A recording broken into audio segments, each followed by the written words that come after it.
Ассаламу алейкум, құрметті бауырлар. Бүгін Сарыағаш медресе колледжіндегі кезекті бір таң. Бұл таңды да Аллаға шүкір аман-есен аттардық.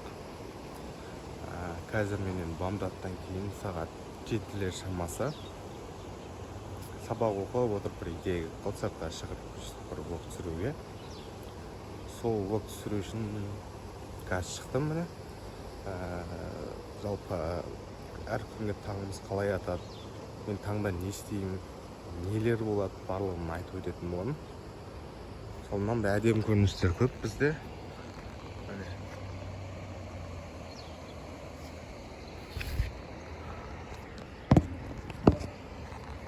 Мынандай көріністер көп. Осындай әдемі нәрселерді көрумен басталады біздің өмір.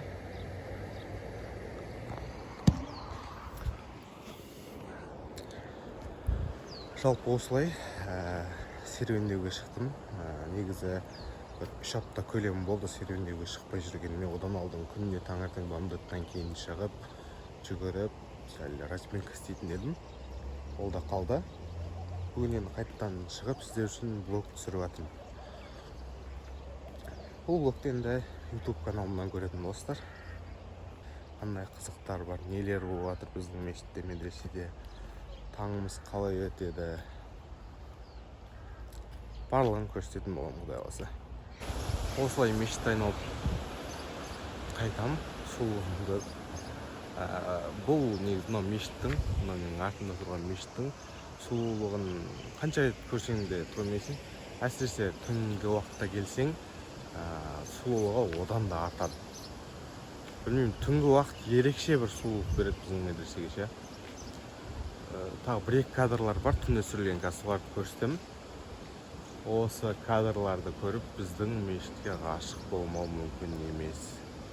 Жалпы біздің таңымыз осылай атады, осымен басталады. Алла тағала айтады ғой,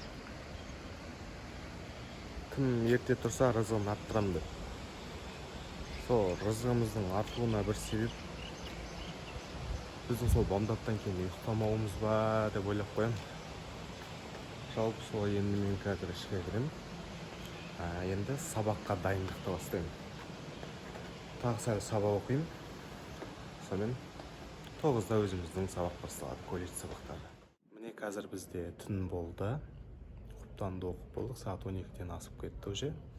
Жалпы менің негізгі сабақ басталғанға дейінгі уақытым осылай өтеді.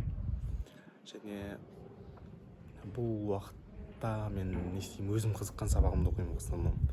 Сосын кішігірім сабаққа дайындаламын, сонымен уже уақыт болады. Кейде тамақтанам, таңғы шай ішемін. Көбінесе бірақ ішпеймін. Солай қазіргіде бір-екі мешіттің ішін ғана сіздерге бір-екі кадрларды көрсетейін деп едім.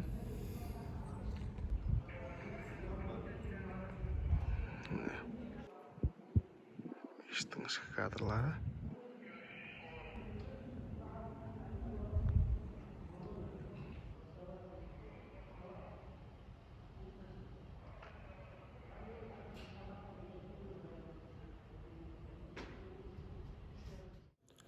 Міне осылайша күнделікті уақытым осы тәртіппен өтетін болады, таңертеңгі уақытым.